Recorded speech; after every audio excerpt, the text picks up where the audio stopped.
Halo kakak-kakak hebat, kembali lagi di Sekolah Politik Jalanan Latifah Season 2.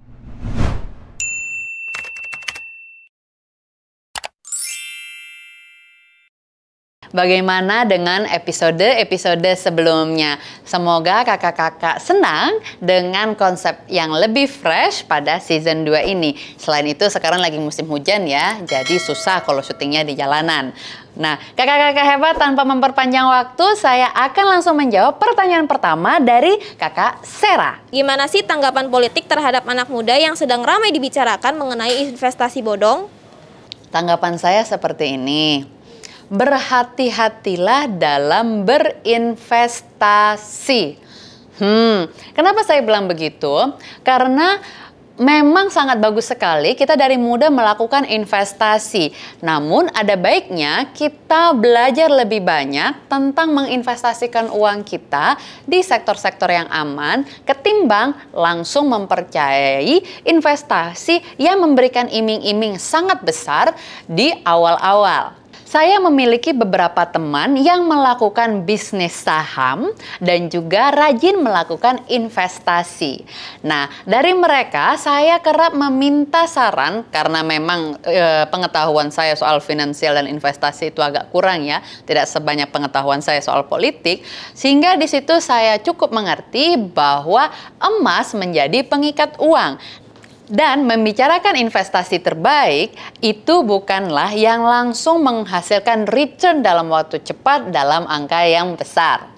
Nah, kakak-kakak hebat, tentu mari jangan menyalahkan diri sendiri atas kerugian yang terjadi pada kita kalau kakak-kakak sudah mengikuti program binary option ataupun binomo yang sudah berlaku dan malah menghasilkan kerugian. Mari kita mulai lagi untuk lebih bijaksana menggunakan uang kita dalam investasi. Terakhir, tips dari saya, selalu cek apakah perusahaan tersebut yang melakukan investasi sudah terdaftar di Otoritas Jasa Keuangan atau OJK.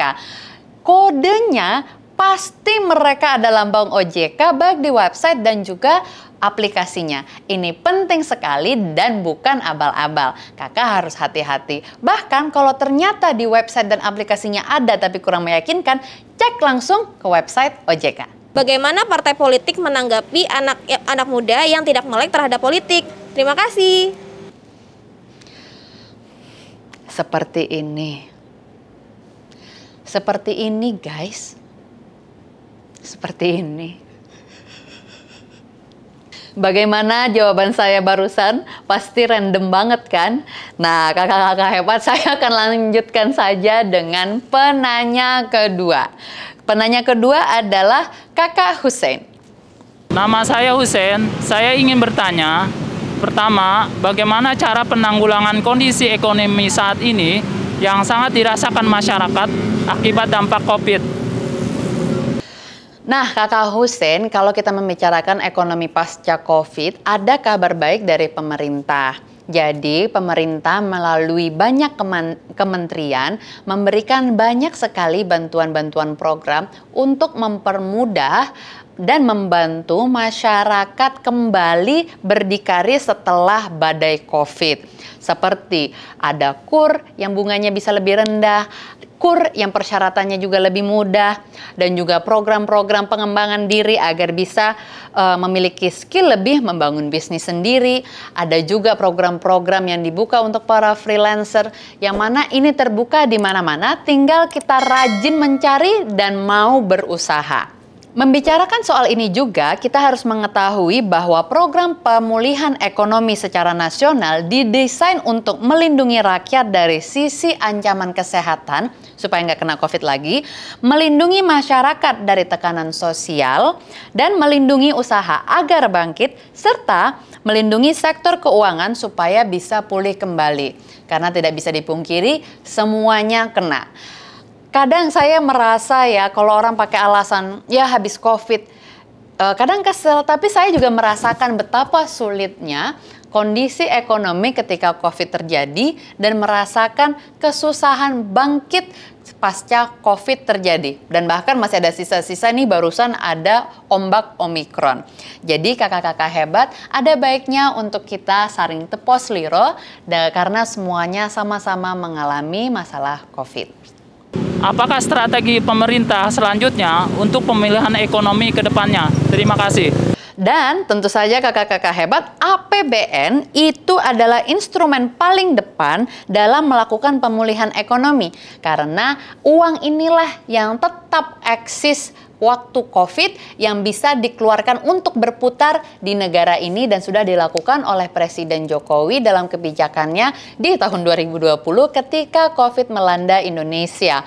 Pemerintah Indonesia melakukan kebijakan-kebijakan yang sangat berbeda yang memastikan pemerintah semua sektor dari atas sampai bawah di daerah-daerah melakukan belanja besar-besaran agar ekonomi masyarakat bisa terbantu. Dan disinilah kita berharap seluruh sektor bagi masyarakat, dunia usaha hingga perbankan dapat pulih kembali. Nah, kakak-kakak hebat, bagaimana dengan jawaban saya dalam SPJL kali ini? Semoga ini bisa menjawab pertanyaan kakak tentang politik, terutama yang tadi soal bagaimana strategi politik buat anak muda yang enggak melek sama partai politik. Nah, kakak-kakak hebat, Sekolah Politik Jalanan Latifah selalu hadir setiap hari Rabu jam 7 malam di YouTube ini. Jangan lupa di like, subscribe, dan share untuk teman-teman lainnya yang bisa mendapatkan manfaat dari SPJL ini. Sampai jumpa di SPJL selanjutnya. Dadah!